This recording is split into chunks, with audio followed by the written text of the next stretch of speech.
Butter me up. Actually, butter up Gabrissy's neck, since it looks like a ham hock. So Gizzard's still saying Chris made me feel uncomfortable. Now look, Heifer, you're playing the semantic gymnastics game of connotation versus denotation. Now you're using uncomfortable in its denotative form, which means the exact definition I felt uncomfortable. However, the connotation of you saying uncomfortable means he did something untoward. Another great connotation word. It implies assault. It implies molestation. It implies forced acts. Ashley asked, what is it? His body language. Perfect example, he didn't have to say anything. He could have just thrusted his hips. We all know what that means. That's what you're implying. You're leaving it open. You're not saying, oh, well, I was uncomfortable because I was uncomfortable. You just said, I'm uncomfortable. Mia, shut up.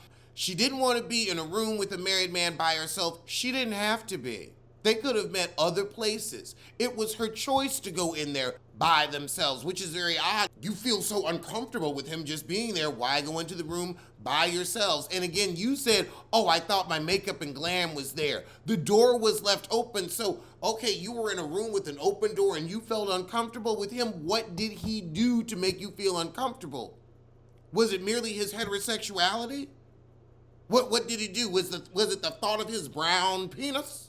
What did he do? And if he didn't do anything, then your feelings of uncomfortability are founded, but not based on his actions. And that's what you're not saying. That's what you're leaving out, allowing people to think they are based on his actions, which is an accusation of omission. There wasn't a paralegal in the Army for nothing. This is how you lie without lying, and I won't tolerate it.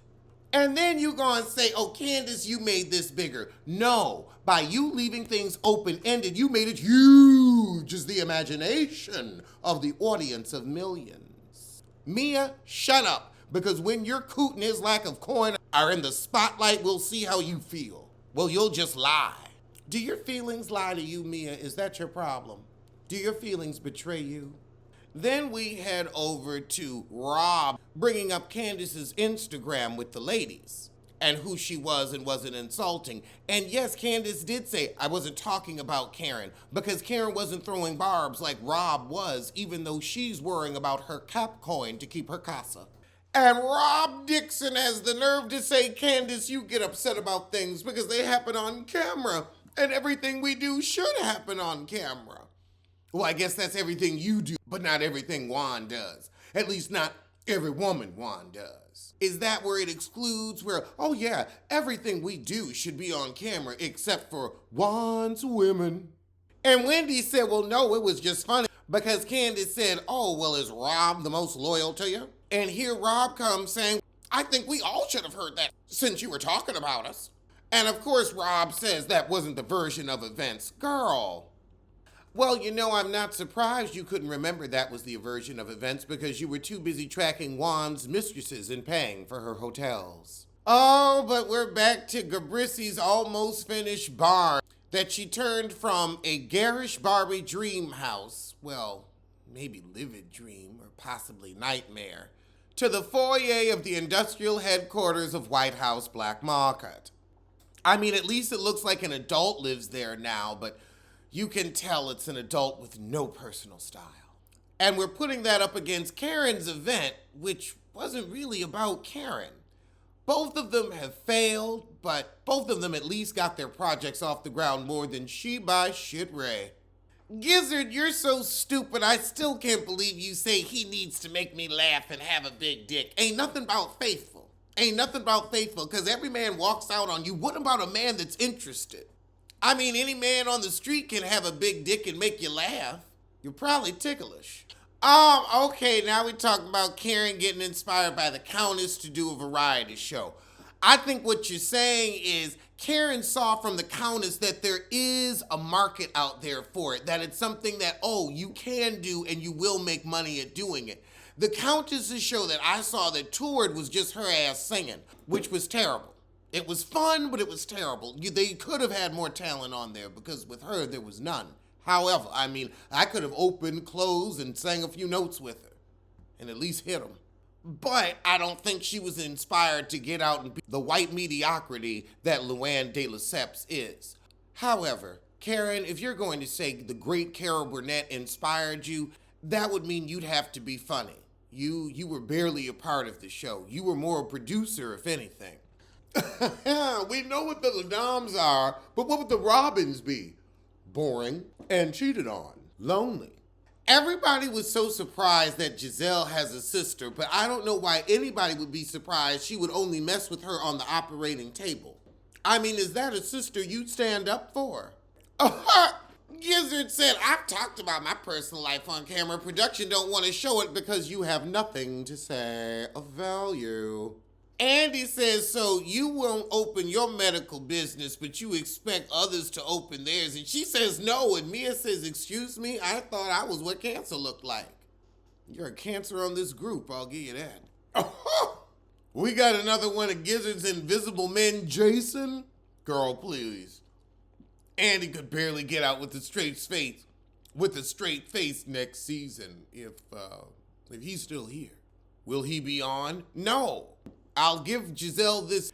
At least she's not going to have a Walter on just telling everybody how he rented and paid in toupees. But now let's get to Wendy and how the heifers iced her out.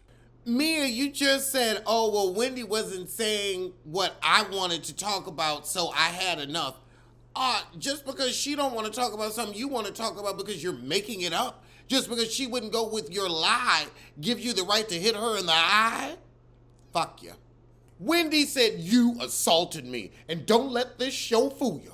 Rob gonna ask Gabrissy what's the age difference betwixt her and her fake man. What's the age difference between Juan and his harlot? And his harlot and you? Giselle, you were not getting reunion prepped with him last night. You were laying there like a pillow princess with Rob the touch me not.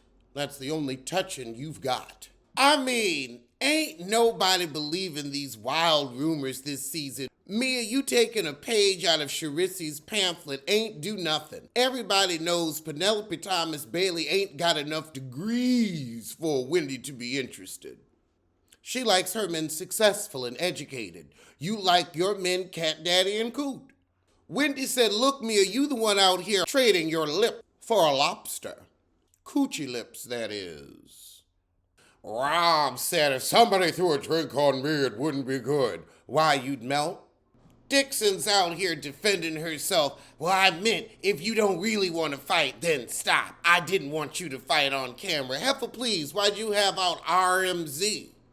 Mia said, point blank, Rob, you attacked the victim rather than getting on Mia's fake butt. Rob gonna say, I thought it was Karen's responsibility. Karen wasn't in it. You was adding to it. But now can Rob acknowledge that if Charissy hadn't held her back, she would have gotten bucked with it yet again?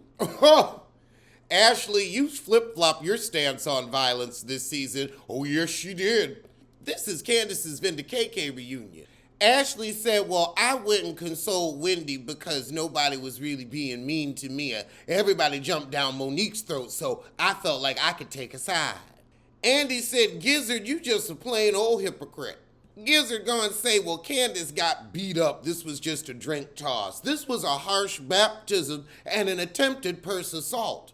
Andy said, well, you know how Chris made you feel away? This baptism made her feel away. Why don't you listen up? Move the cheap wig and open your ear. And then Gizzard gonna say, I don't like her. Why? For why? For what? Which one of these things is not like the other? So just because you don't like her, she doesn't get to have validated feelings and she's supposed to tolerate the baptism. The innards are showing. Your inner colorist is crowning. So now we get into colorism, and I love how Andy just said, I'm gonna sidestep this on today's episode of what we're not gonna do. Well, look who's listened. And thank God you didn't bring back Nicki Minaj. I mean, it was cute last year. I will give you, Barbs, that. It was cute. She definitely got in there. However, this ain't her moment. They said, look, we asked the heifers how they want to do it. They decided how they wanted to do it. Don't you yell at us. We, production, are now out of it. So this is what they, the cast, wanted. We can't be mad. I can't be mad when they said, look, we left it up to them. They all agreed. Candace breaking it down, she said, no, look, I may cry. I may get upset, but when Rob puts a finger in a face, it's not brought up that much. I mean, Rob Thug Dixon, come on now. All day, every day, baby, cause she's a thug. Touch me not kind of thug.